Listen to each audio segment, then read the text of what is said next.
Alright, good morning mga kaboses. Narito naman si Ernest Jan TV. So dito po tayo sa San Esteban, Burawin, Leyte. So siyempre para sa ating pagpapasalamat sa Panginoon na nakauwi po kami dito. At siyempre, ito po yung ating lugar. Makikita niyo po. See? So dito rin, sa kabila.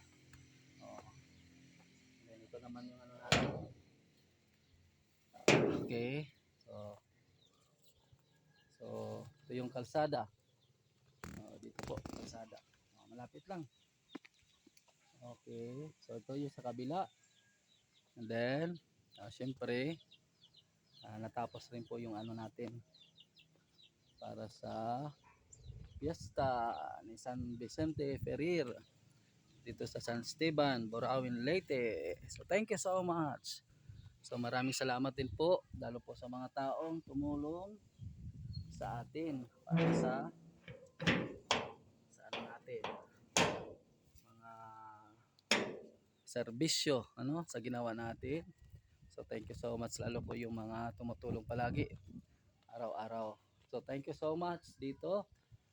Magpapasalamat din po tayo sa lahat ng mga taong tumutulong sa atin dito. Thank you so much.